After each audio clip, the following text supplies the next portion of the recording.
시편 121편 1절에서 3절까지 말씀입니다.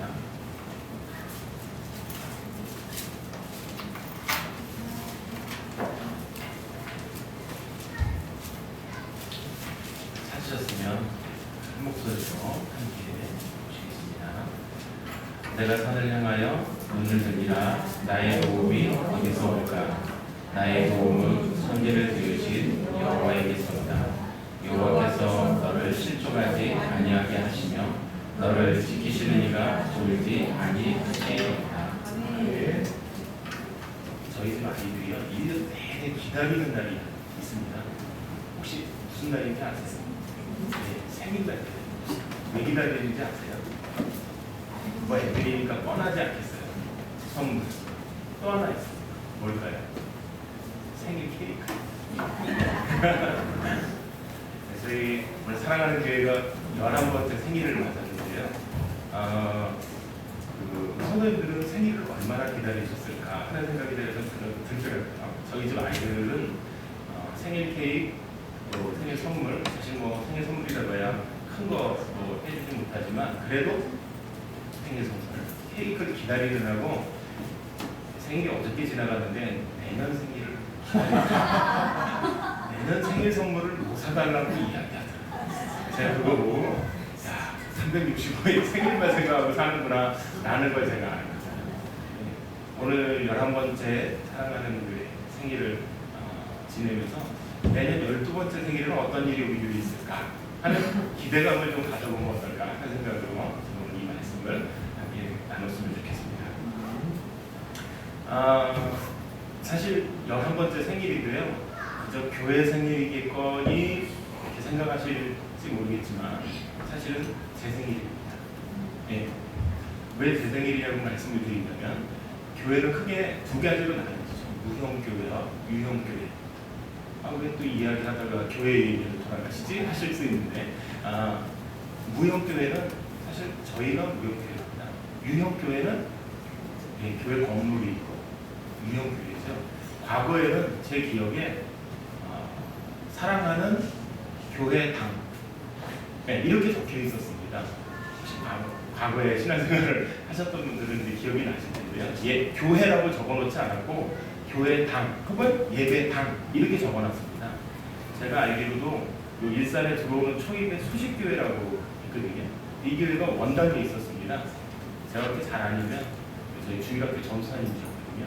담임 목사님. 근데 원당에 있을 때는 교회 갔더니 예배당 이렇게 적어놓으셨더라고요. 일로 오면서부터는 예배당이 없어지고 교회로 간판을 거쳤더라고요. 뭐 오래된 일은 아니라서 그런데 원래 저희는 두 가지로 나눠보거든요. 교회가 생일을 맞는다는 건 바꿔서 얘기하면 누가 생일을 맞은 거죠? 네. 제가 생일을 맞은 겁니다. 오늘 생일은 누구 생일이에요? 제 생일. 네. 바꿔서 얘기하면 우리 생일이죠. 오늘 그러고 보니까 생일 축하한다는 얘기를 저희가 못한 것 같아요. 선생님들하고 아까 아침에도 인사를 나누고 반가운 얼굴로 맞이했지만 한번 저희가 저희끼리라도 생일 축하를 해야 되지 않겠습니까? 그래서 옆에 계신 분들과 이렇게 인사했으면 좋겠습니다. 오늘 생일 축하드립니다. 생일 축하드립니다.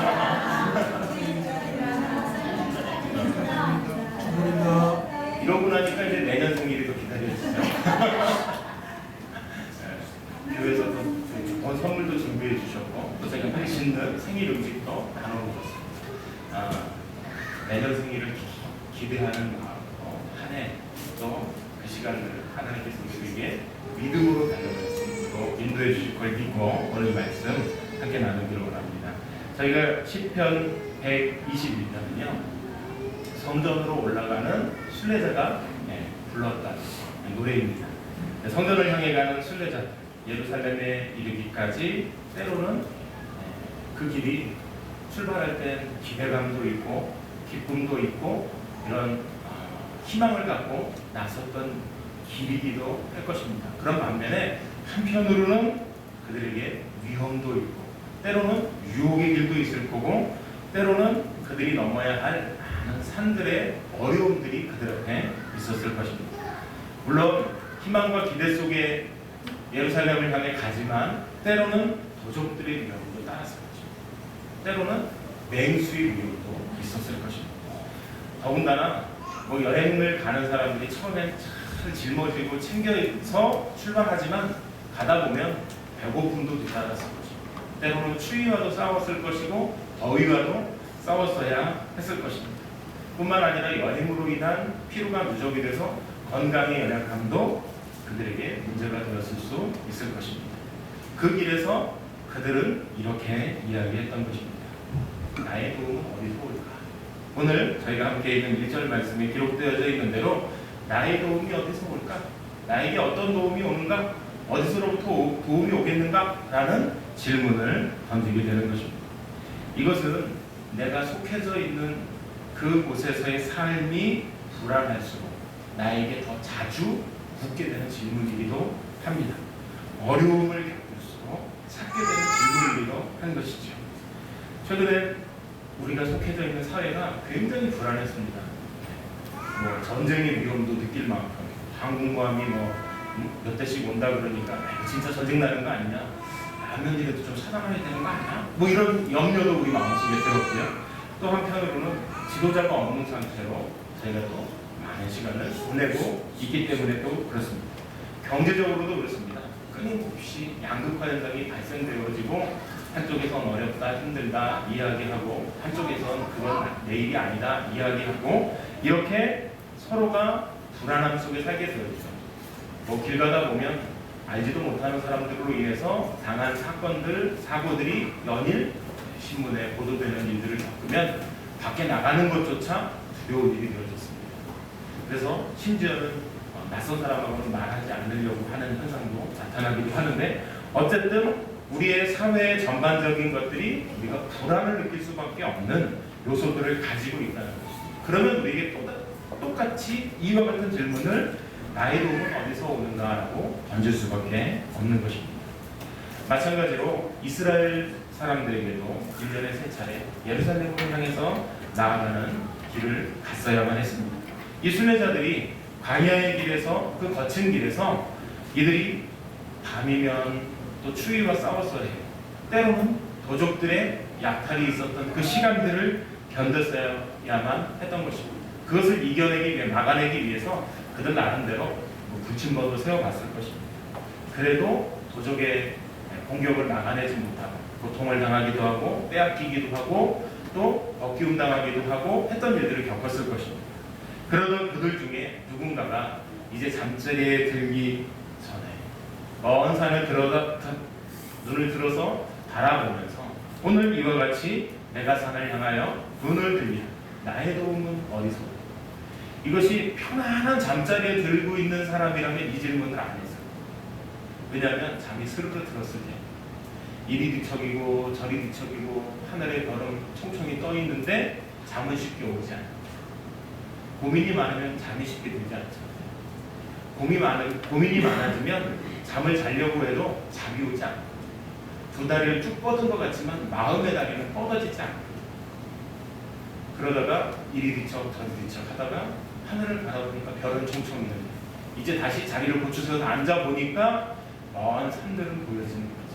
왜 능선들만 이렇게 달빛에 별빛에 비춰지는 그 산을 바라보면서 오늘 이렇게 고백하고 있는 것입니다. 나의 도움은 어디서 올까? 라고 고백하고 있는 것이죠.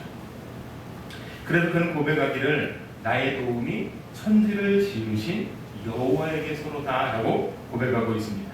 하나님만이 나를 도우시고 나를 지켜주시리라고 고백하고 있는 것입니다.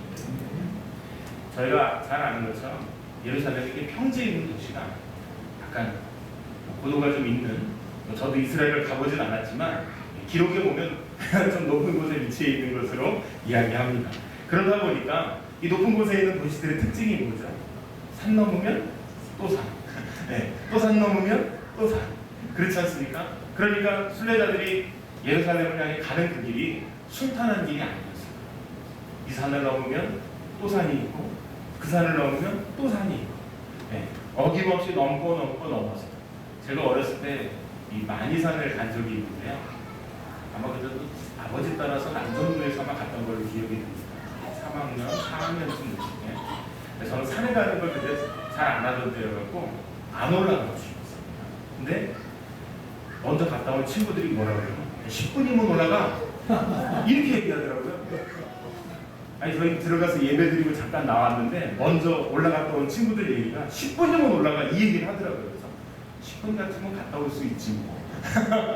그 말에 많이 선을 올랐는데 속았다는 걸 꼭대기가 잡았습니다. 네, 1시간 10분은 걸린 것 같아요. 올라가는 데만. 제 생각에 10분이면 간다는 그 말에 속아서 갔는데 오르고 보니까 요만큼 올라가서 저 고개만 넘으면 산이게 다 갔겠지. 가보면 내리막이 있고 또 올라가서 보면 내려막이 있고 이렇게 해서 제가 꼭대기 올라갔던 기억이 있는데 마찬가지로 산악지역이기 때문에 넘으면 산이 있습니다. 마찬가지로 이들에게 있어서 이 절기를 지키기 위해 예루살렘에 갔던 많은 사람들, 순례자들에게 있어서 이 산은 넘고 넘어야 했던 길이 되어졌던 것입니다. 오히려요, 이 산들이 넘으면 넘을수록 오히려 그들에겐 때로는 이 산이 위험한 존재이기도 했습니다. 저희가 잘 아는 것처럼 산을 오를 때보다 언제 많이 다친다고 그랬죠? 내릴 때.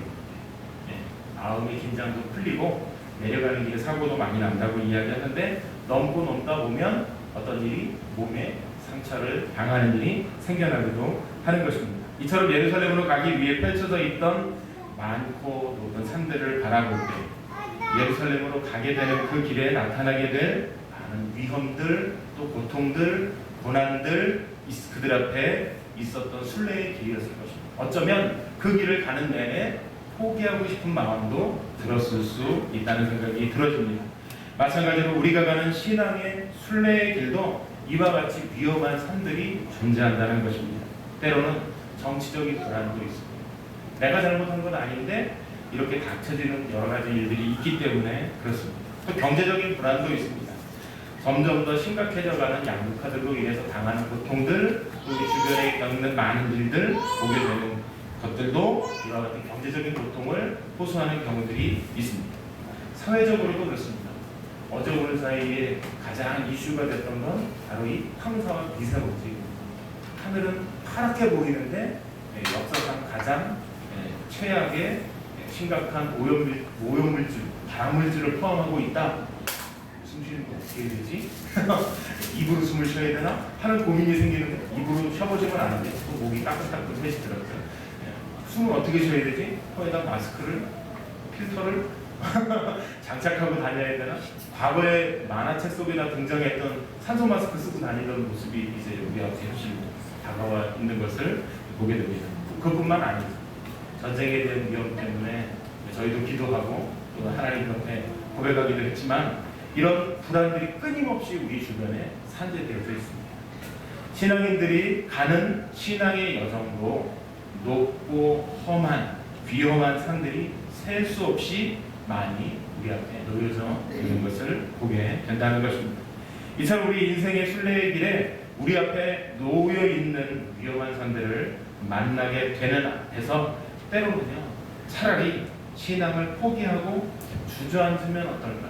주저앉아 버리고 싶은 욕구도 우리한테 간혹 우리 안에 찾아오게 되는 경우들이 있다는 것입니다. 아니면 산들의 위험을 피하게 해줄 어떤 도움을 구하는 유혹에 빠지게 한다는 것이죠. 이런 유혹들이 우리를 신앙의 길에서 벗어나게 합니다. 오늘도 저희가 같이 말씀을 읽지는 않았지만 6절에 가보면 사람들이 낮의 해와 밤의 달을 숭배하는 이유가 여기 있는 거죠. 왜냐하면 이것이 안 되니까 지푸라기라도 잡아야 되겠다라는 마음에 자연을 숭배하는 거죠. 나보다 더 힘이 있어 보이니까 그것을 의지하는 것입니다. 그것이 왠지 내 문제를 해결해 줄 것 같으니까 그것을 쫓아가게 되는 것입니다. 그러나 그것은 자연의 순리를 따라 돌아가는 것입니다. 오히려 오늘 고백하고 있는 것처럼 자연을 만드신 이 모든 세상 만물을 만드신 분은 하나님이시거든요. 근데 오히려 우리는 그 하나님을 의지하지 못하고 바라보지 못하고 오히려 더 힘이 있을 것 같은 자연의 힘에 때로는 우리를 도와줄 것 같은 어리석은 생각 때문에 유혹된 길로 나아가게 되는 경우들을 보게 된다는 것입니다. 이 만물들은요, 하나님께서 만들어 놓은 원리대로 그저 운행할 뿐인 것이죠. 그럼에도 불구하고 우리의 마음이 그 유혹에 넘어가게 되는 경우들을 볼 수 있다는 것입니다. 사람들은요, 인생의 위험한 산들 앞에 서게 되면 그것을 이겨나갈 방법을 찾게 됩니다. 때로는 회피하기도 하고 때로는 앞서 나가 싸워보기도 합니다.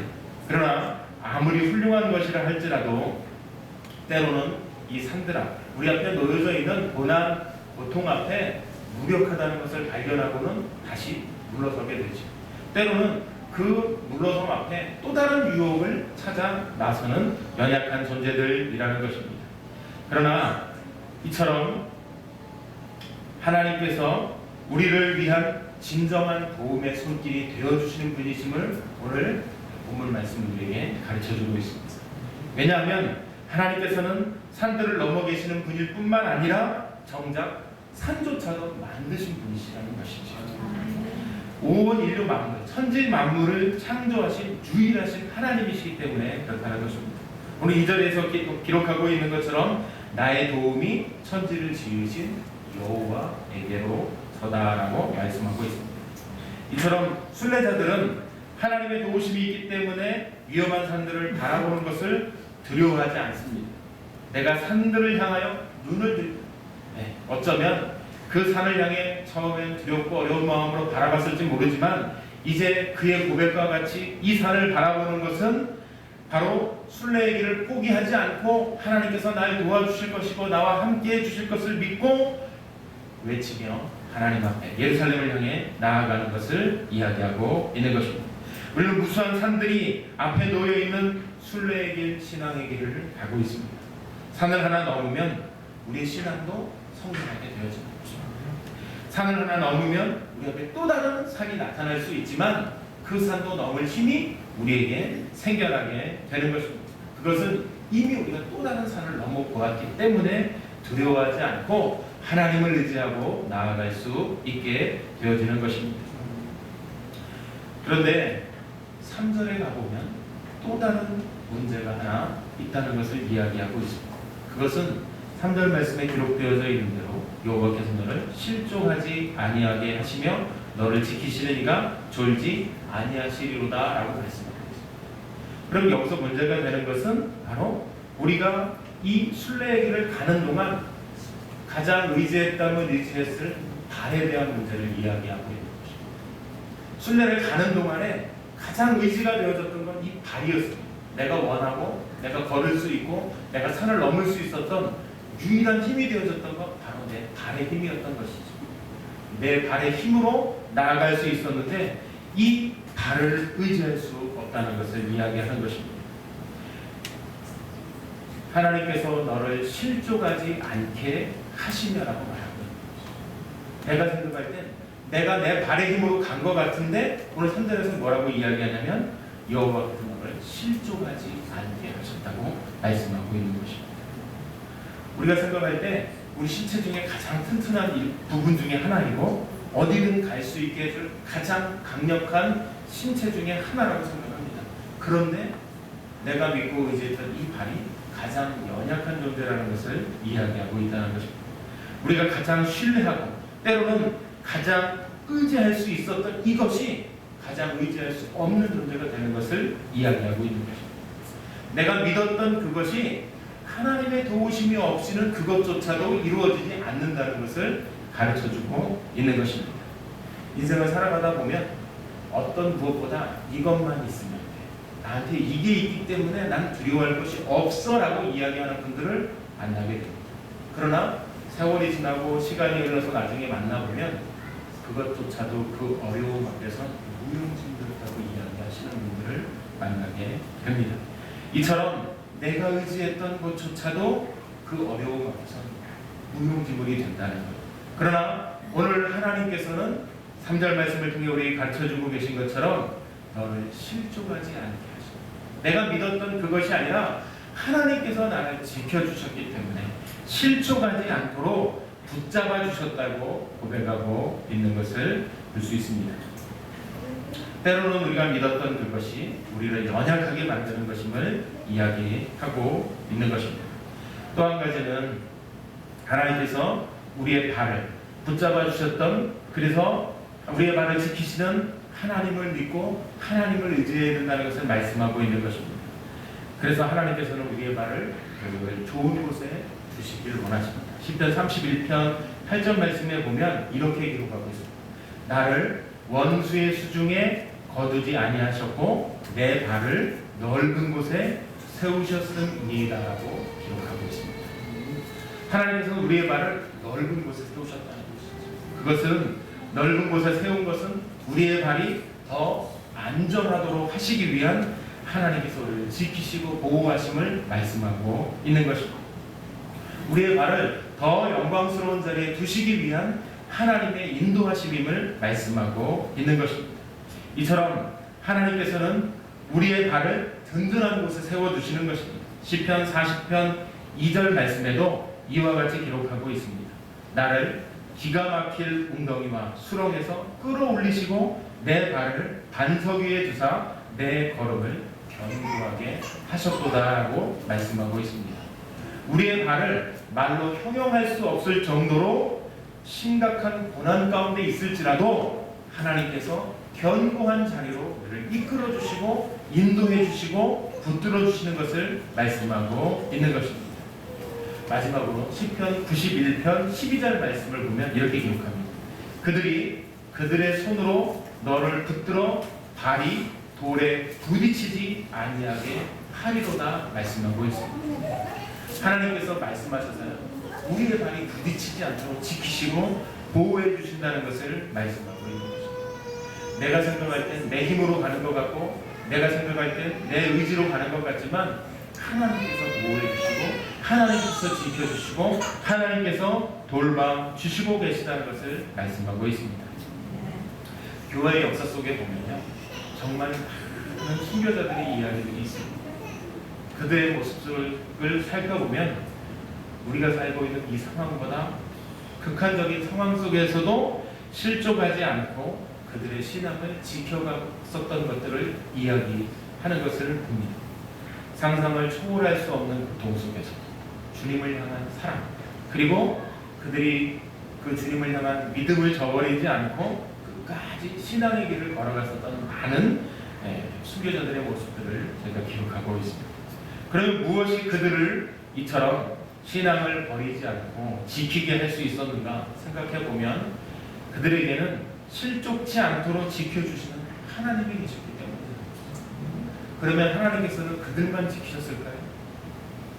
우리에게도 똑같이 지키시고 보호하시고 우리의 발이 실족치 않도록 인도해 주시는 하나님의 역사하심이 있다는 것을 믿으시기 바랍니다. 의심하지 말고 하나님께서 우리를 졸지도 않고 주무시지도 않고 우리를 지키시고 보호하시는 그 하나님을 의지하시기를 바랍니다. 세상 끝날까지 주님 다시 오실 그날까지 우리를 지켜주시고 우리를 보호해 주실 그 하나님만을 의지하시는 저와 성도님들 되어주시기를 바랍니다. 하나님께서 우리를 지키신다는 것을 오늘 시편의 말씀을 통해 다시 한번 확인할 수 있었습니다. 믿음을 가지고 하나님만을 의지하고 신앙의 바른 걸음을 한 걸음 한 걸음 내딛으시며 한 주간 믿음 안에서 승리하시는 저와 성도님들 되어주시기를 바랍니다. 함께 기도하시겠습니다. 사랑과 은혜가 많으신 하나님 아버지 감사합니다. 때로는 우리의 삶이 속해져 있는 상황들이 어렵고 때로는 고통 가운데